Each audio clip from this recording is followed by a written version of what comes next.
হর হর মহাদেব। সোমনাথে কালকে অসাধারণ একটা দিন কাটানোর পর আমরা আজকে ভোরবেলা উঠে গেলাম। ভোরবেলাটা সব জায়গাতেই একটা অসাধারণ সুন্দর একটা ওয়েদার থাকে। তো আমরা বাইক বের করে বাইক গুছিয়ে রওনা দিলাম দ্বারকার দিকে। আজ আমার চতুর্থ ধাম দ্বারকা যাব। আমার 3টে ধাম হয়ে গিয়েছিল, এবার চতুর্থ ধাম করব। অরিত্র মন্দিরের সামনে আসতেই আমাকে বাইকে বসিয়ে কয়েকটা ছবি তুলে দিল। ও ছবি তোলার জন্য একটু বেশি রিস্ক নিয়ে নেয়। আমি বললাম জঙ্গল ফঙ্গলে যাওয়ার দরকার নেই, এমনি যদি তোলে। কিন্তু ছবিগুলো অসাধারণ ও তুলেছিল। তো ওর দেখা দেখি ওরও কয়েকটা আমি ছবি তুলে দিই। এরপরে আমরা রওনা দিই দ্বারকার দিকে। সোমনাথ মন্দিরের এই সাগর দর্শন গেস্ট হাউসটা আমাকে অবশ্যই বলতে হবে যে এর থেকে ভালো গেস্ট হাউস সত্যিই হবে না সোমনাথ দর্শন করার সময়। সোমনাথ মন্দিরটা আমরা এত সুন্দর এনজয় করেছিলাম। আর এটা হচ্ছে জ্যোতির্লিঙ্গর মধ্যে প্রথম জ্যোতির্লিঙ্গ। শেষ মুহূর্ত অবধিও যেন সোমনাথকে আমরা চোখে হারাচ্ছিলাম। আমরা পাঁচিলের ওপর দিয়ে ফোন তুলে একটা ছবি তুলে নিলাম। আবার দেখা হবে, আবার আসবো সোমনাথে। এরপর আমরা রওনা দিলাম দ্বারকার দিকে। রাস্তায় যেতে যেতে সর্দার বল্লভভাই প্যাটেলের একটা মূর্তি আছে। যখন দেশ স্বাধীন হয়েছিল তখন সোমনাথের রিনোভেশনের জন্য এবং সোমনাথ মন্দিরটাকে ঠিকঠাক করার জন্য সর্দার বল্লভভাই প্যাটেলই পুরো ইনিশিয়েটিভ নিয়েছিলেন। আজকে ভারতবর্ষ যা আছে অনেকটাই ওনার কৃতিত্ব। সোমনাথ মন্দির 17 বার লুটেছিলেন মোহাম্মদ ঘড়ি, কিন্তু এটা লেখা হয়নি যে 17 বার কেন লুটতে হয়েছিল। 17 বার লুটতে উনি আসেননি, উনি 17 বার চুরি করেছিলেন।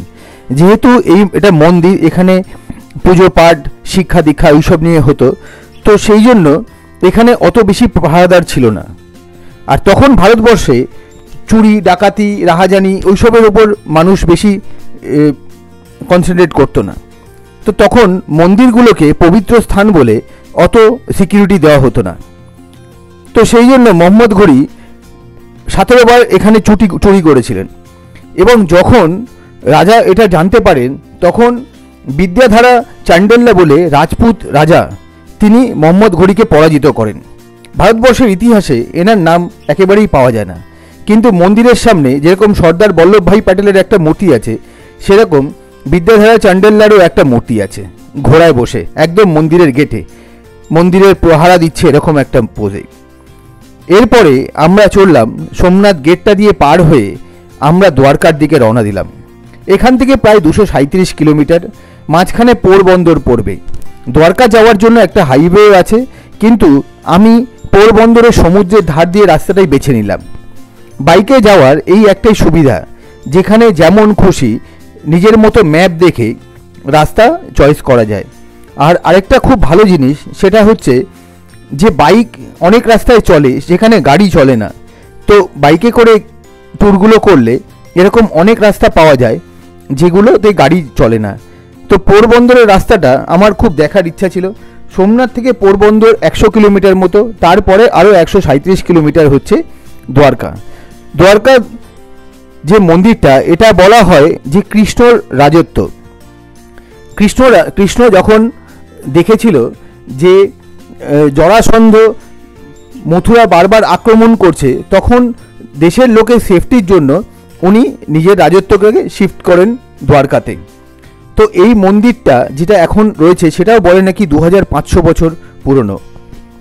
আমরা পোরবন্দর যখন পৌঁছালাম, পোরবন্দরের জাস্ট ঢোকার আগে, আমরা তো বন্দরে ঢুকবো না, আমরা জাস্ট বন্দরের আগে সমুদ্রের ধারে সুন্দর জায়গাগুলো দেখে শহরে না ঢুকেই বেরিয়ে যাব। অসাধারণ লাগছিল। সমুদ্রের ধার দিয়ে কিলোমিটারের পর কিলোমিটার রাস্তা, চোখ জুড়িয়ে যাবে। যেমন সুন্দর রাস্তা সেরকম সুন্দর এখানকার পরিষ্কার পরিচ্ছন্ন। রাস্তায় একটা বালির টুকরো নেই। আমাদের এখানে রাস্তাগুলোর পাশে বালি পড়ে পড়ে যেন জমে গেছে, কিন্তু এখানে প্রতিদিন রাস্তা পরিষ্কার হয়। সেই জন্য সমুদ্রের ধারে হওয়া সত্ত্বেও রাস্তার সাইডে যে ফুটপাত আছে তার পাশেও কোনো বালি নেই। অপূর্ব সুন্দর নীল জল, এত ভালো লাগছিল যে গুজরাট শহরের আমি একদম প্রেমে পড়ে গেলাম। এত সুন্দর রাজ্য, এত সুন্দরভাবে মেনটেন করা, রাস্তাঘাটের তো কথা একদম সবাইকে বলতেই হবে।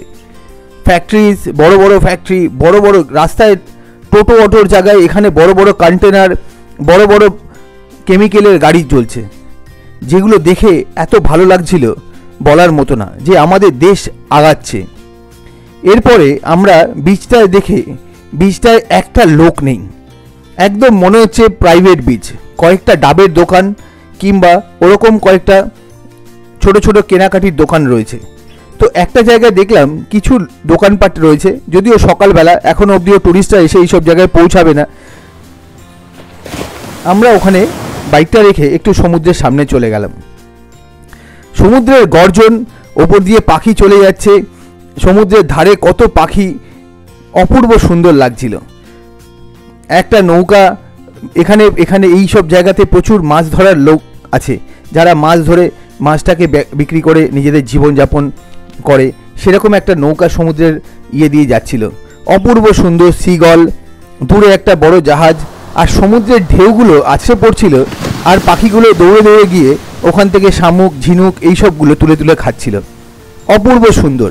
আমাকে রাজকুমার স্যার বলেছিল যে এই রাস্তায় যাওয়ার সময় অনেকগুলো জলাশয়, মানে জল ওয়াটার লগিং এরিয়া আছে, যেসব জায়গাতে প্রচুর পাখি থাকে। উনি আমাকে কয়েকটা পাখির ছবি দেখিয়েছিলেন, তার মধ্যে অনেক রকমের ক্রেনস ছিল, তারপরে ফ্লেমিঙ্গো, এইসবগুলো এই জায়গাটায় আসলে দেখা যায়। তো এইখানের পাখি দেখেই আমার মনে হচ্ছিল যে আমরা হয়তো আগেও অনেক ভালো পাখি দেখতে পাবো। এরপরে আবার আমরা রওনা দিলাম দ্বারকার দিকে। কিছু দূর যাওয়ার পরেই সমুদ্র বাঁদিকে চলে গেল, আমরা ডান দিকে শহরের দিকে যেতে থাকলাম। অপূর্ব সুন্দর রাস্তা, ছোট ছোট মন্দির সমুদ্রের ধারে। আর এখানে আরেকটা জিনিস না বললেই নয়, যে রাস্তাগুলো যেখানে যেখানে জলাশয় রয়েছে সেই সব জায়গাগুলোতে ঢালাই করে দেওয়া হয়েছে, যাতে দুর্যোগ থেকে এগুলো মুক্তি পায়। রাস্তায় 1 কিলোমিটার পর পর সুন্দর করে রাস্তার ইন্ডিকেশন দেওয়া আছে, যাতে আমাদের যাওয়া আসার কোনো অসুবিধা না হয়। আরেকটা জিনিস আমার খুব ফেভারিট, সেটা হচ্ছে উইন্ডমিল। আমরা যখন তামিলনাড়ু গেছিলাম, এরকম সমুদ্রের ধারে যখন যাচ্ছিলাম, পরপর সার দিয়ে উইন্ডমিল লাগানো ছিল, যেটা আমার এই পোরবন্দর থেকে দ্বারকা যাওয়ার রাস্তায় এটাই আমার আরেকটা এক্সপিরিয়েন্স হলো। একটা টোলগেট ক্রস করার পরেই পরপর লাইন দিয়ে উইন্ডমিলগুলো বেশিরভাগই চলছে, মানে 1 ইউনিট হলেও ইলেকট্রিক প্রোডাকশন হচ্ছে। এইগুলোর ওপর ভারতবর্ষের প্রচুর জোর দেওয়া উচিত। ভারতবর্ষের 3 দিকে সমুদ্র, একদিকে পাহাড়, তো 3 দিকে সমুদ্রের বিস্তীর্ণ সমুদ্র সৈকতে যদি উইন্ডমিল লাগানো যায়, তাহলে অবশ্যই আমরা প্রচুর ইলেকট্রিক এখান থেকে পেতে পারি, এবং তার সাথেও আমরা প্রচুর কার্বন ফুটপ্রিন্ট থেকে অনেকটাই মুক্তি পেতে পারি। উইন্ডমিলগুলো পরপর সার দিয়ে সাজানো, যে আমি এই ভিডিওগুলো না দিয়ে এগুলোকে কেটে স্কিপ করে যেতে পারলাম না। অসম্ভব সুন্দর লাগছিল এই রাস্তাগুলো দিয়ে যেতে, পুরো সমুদ্রের ধার দিয়ে সার সার উইন্ডমিল। যেরকম সুন্দর রাস্তা, সেরকম সুন্দর আবহাওয়া আজকে ছিল। নভেম্বরটা বাইক রাইড, নভেম্বর আর ফেব্রুয়ারি, এই 2 মাস বাইক রাইডের জন্য অসম্ভব সুন্দর। রাস্তায় অনেক লোকের সাথে দেখা হলো, এখানকার লোকাল খাবার খেলাম। এই গুজরাটে ঢোকার পর থেকেই আমরা ফাফড়া ওপরই বেঁচে আছি। ফাফড়া, জিলিপি, গাঠিয়া এইসবই এখানে খাওয়া যাচ্ছে। দুপুরবেলা ভাত পাওয়া যায়। এদিকে একটু নন ভেজিটেরিয়ানের সংখ্যা কম, ননভেজ খেতে গেলে আপনাকে মুসলিম দোকান থেকে খেতে হবে। হিন্দুরা এখানে বেশিরভাগই ভেজিটেরিয়ান, আর আমরা বাঙালিরা মাছ খাই, তো আমাদের একটু মাছ হলে ভালো হয়। কিন্তু এই রাইডটা যেহেতু শিবের নামে করা, তো এখানে আমরা একটু মাছ মাংসকে অ্যাভয়েড করেই যাওয়ার দিকেই প্রবৃত্তি ছিল। রাস্তা দিয়ে যেতে যেতে আমার মনে হচ্ছিল যে এত সুন্দর রাস্তা, এগুলো কিন্তু হাইওয়ে, মানে মেন হাইওয়ে নয়, এগুলো হচ্ছে স্টেট হাইওয়ে, তাও এত সুন্দর, তাহলে হাইওয়েগুলো কত ভালো হবে। রাস্তায় যেতে যেতে উঠে টানা গাড়ি, প্রচুর গ্রাম, প্রচুর শহর আমরা পার হতে লাগলাম। কিছুক্ষণ পরে আমাদের সাথে একটা গাড়ি এসে দেখা করলো। ওরা আমাদেরকে রাস্তায় দেখেছে অনেক জায়গায়, এবং ওয়েস্ট বেঙ্গলের গাড়ির নাম্বার দেখে ওরা আমাদের সাথে অনেকগুলো কথা হলো। আমাদেরও অনেক ইনফরমেশন ওদের থেকে পেলাম, খুব ভালো লাগলো।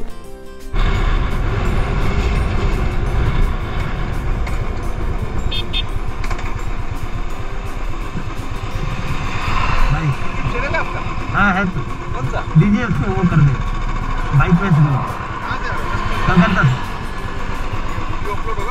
हाँ तभी तो करते हैं हम लोग।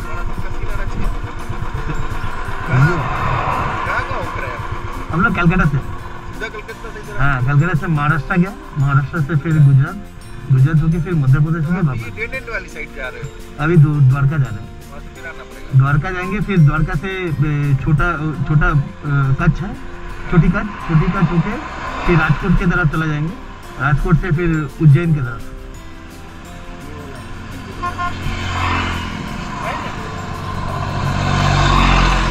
वीडियो अपलोड होना थोड़ा टाइम लगेगा। सेल्फ है कि कोई? मैं बाप को ही बेटा है, ये तो छोटा है, दोनों मिलके चला रहे हैं। मतलब आप खुद ही ऑर्गेनाइज करते हो या कोई कंपनी? ये हम लोग लद्दाख टू कन्याकुमारी बाई किया है, अभी ईस्ट टू वेस्ट हो गया, कलकत्ता टू थाईलैंड साइकिल चला के गए, फिर कलकत्ता टू ढाका साइकिल चला के गए, तो ये सब थोड़ा बहुत कोशिश करते हैं। Thank you so much.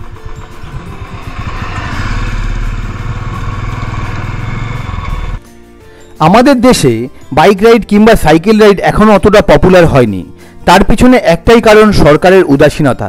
সরকার এখনও বোঝেই না যে রিসার্চ অ্যান্ড ডেভেলপমেন্ট কোন জায়গায় নিয়ে যাওয়া যেতে পারে। আমি বিদেশে প্রচুর ইউরোপিয়ানদের দেখেছি যারা ঘুরতে আসে, যারা ওখানকার লোকালদের নিয়ে অনেক কিছু রিসার্চ করে, কিন্তু আমাদের দেশে এগুলো নিয়ে কোনো মাথা ব্যথা নেই কারুর। এখানে আরক্ষণ এইসব নিয়েই, কাস্ট জাতি এইসব নিয়ে মানুষ ব্যস্ত থাকে। মাঝখানে যেতে যেতে ওরকম একটা ওয়াটার লগিং এরিয়া পেলাম, যেরকম রাজকুমার স্যার বলেছিল। আমি আস্তে আস্তে করে বাইকটা রেখে একটু এগোতেই সব পাখিগুলো উড়ে গেল। ওর মধ্যে অনেক ফ্লেমিঙ্গো ছিল, ছবি ভালো ওঠেনি বলে সেগুলো আর এতে দিলাম না। আমরা একটা জায়গায় একটুখানি রেস্ট নিয়ে আবার রওনা দিলাম দ্বারকার দিকে। দ্বারকা আর দেখাচ্ছে 50-60 কিলোমিটার, আর মনে হচ্ছিল আমরা দ্বারকার আশেপাশে এসে গেছি। কেন, প্রচুর ওই ট্যুরিস্ট, মানে যারা রিলিজিয়ান ট্যুরিস্ট, তাদের গাড়িগুলো দেখা যাচ্ছিল। তারপরে একটু এগোতেই বাঁদিকে দূরে একটা দ্বারকাধীশ মন্দিরের চূড়াটা দেখতে পেলাম। দেখেই মন থেকে একটাই আওয়াজ বেরোলো, জয় শ্রীকৃষ্ণা। আমাদের এই 8টা জ্যোতির্লিঙ্গ আর একটা ধাম, এই ধামের সাথে সাথেই আমার 4 ধাম কমপ্লিট হবে। দ্বারকাধীশ টেম্পলটা জগৎ মন্দির বলে খুব প্রসিদ্ধ। এই মন্দিরটি শ্রীকৃষ্ণ নিজে হাতে তৈরি করেছিলেন। এই শহরটা কৃষ্ণের পৌপুত্র বজ্রনাভ আজকের যে মন্দিরটি আছে সেটা প্রতিষ্ঠা করেন। শ্রীকৃষ্ণ মারা যাওয়ার পর বলা হয় যে আগের যে দ্বারকা রাজ্য সেটা সমুদ্রে নিমজ্জিত হয়ে যায়। এই মন্দিরে 2টি দরজা আছে, একটি স্বর্গ এবং একটি মোক্ষ। তো এই মন্দির দর্শন করলে বলা যায় যে মোক্ষ প্রাপ্তি হয় কিংবা স্বর্গ প্রাপ্তি হয়। মন্দিরটা দেখার পরেই আমরা একটা ফাঁকা জায়গা দিয়ে বাইকটা দাঁড় করিয়ে দিলাম। গোমতী নদী, তার ডান দিকে মন্দির, ওপর দিয়ে একটা ব্রিজ গেছে ছোট। এই ব্রিজটার গল্প আমি অনেক জায়গায় শুনেছি। গ্রামের লোক যাচ্ছে এবং প্রচুর লোকাল লোকও এখান থেকে যাতায়াত করছে। মন্দিরটা দূর থেকে দেখেই অসম্ভব সুন্দর লাগছিল। কি স্কাল্পচার, কি আর্কিটেকচার! পাহাড়ের ওপর এত বড় একটা মন্দির, তার উপর একটা বড় পতাকা পথ করে উঠছে, অসম্ভব সুন্দর লাগছিল। এইখানেই গোমতী নদী আরব সাগরের সাথে মিশেছে। আমাদের হোটেলটা একদম গোমতী নদীর তীরে আমি বুক করেছিলাম, যাতে রাত্রিবেলা ওই নদীর কোলাহল, নদীর জলের আওয়াজ যেন আমরা শুনতে পাই। একদম রাস্তার ওপরে হোটেল, রাস্তাটা ক্রস করলেই নদী। আমরা কয়েকটা ছবি তুলে আবার রওনা দিলাম মন্দিরের দিকে। গুগল ম্যাপ যেটা দেখাচ্ছে সেইভাবে কিছুক্ষণ যাওয়ার চেষ্টা করলাম, কিন্তু ম্যাপটা দেখাতে পারছিল না যে ওটা কিভাবে যাব। বাইকে দেখালো না। তারপর হাঁটা রাস্তা বের করলাম। হাঁটা রাস্তা দেখাচ্ছে মন্দিরের ওপর দিয়ে যাওয়া যাবে, কিন্তু একটা জায়গায় যাওয়ার পর দেখলাম ওখানে প্রায় 3-4 ফুট নিচে গভীর, ওখান দিয়ে তো বাইক চালিয়ে যাওয়া যাবে না। তারপরে আমরা অন্য একটা প্যারালাল রাস্তা ধরে আর হোটেলের রিসেপশনে ফোন করে ঘুরতে ঘুরতে ওখানে পৌঁছালাম। আরও রাস্তাঘাট পরিষ্কার পরিচ্ছন্ন, আরও সিস্টেমেটিক করা উচিত। আমাদের হোটেলের সামনে আসতেই হোটেলের রুমে ব্যাগ ফ্যাগ রেখেই বাইরে বেরিয়ে গেলাম। গোমতী নদীর মধ্যে তখন প্রচুর পার্শে মাছ একদম জ্যান্ত লাফাচ্ছে, আর নদীতে যেহেতু ভাটা চলছে সেহেতু জল অনেকটাই কম।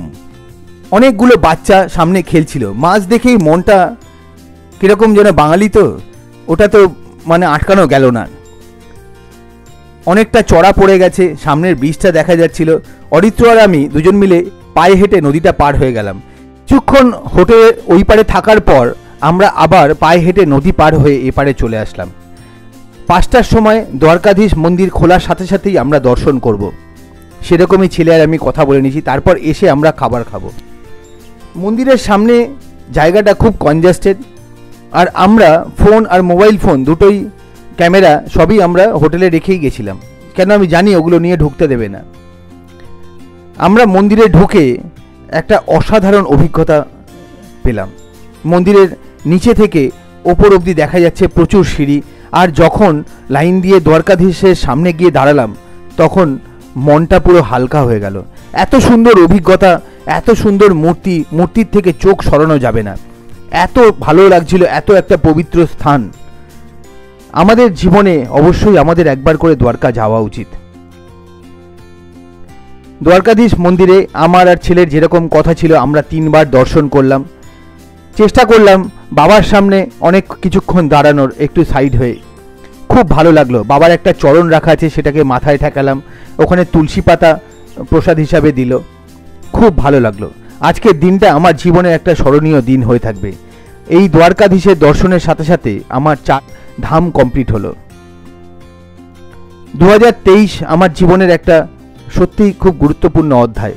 এই 2023-এই আমি অনেকগুলো জ্যোতির্লিঙ্গ আর 2টো ধাম তো অবশ্যই করলাম। আবার দেখা হবে কালকে আমরা যাব বেট দ্বারকা, যেখানে কৃষ্ণর সাথে সুদামা, ওর বন্ধু সুদামার দেখা হয়েছিল। এই জায়গাটাকে বন্ধুত্বের প্রতীক হিসাবে মানা হয়। কিছুক্ষণ থেকে মন্দিরে আমরা হোটেলে ফেরত আসলাম। হর হর মহাদেব, জয় শ্রীকৃষ্ণা। আবার দেখা হবে কালকে। নমস্কার।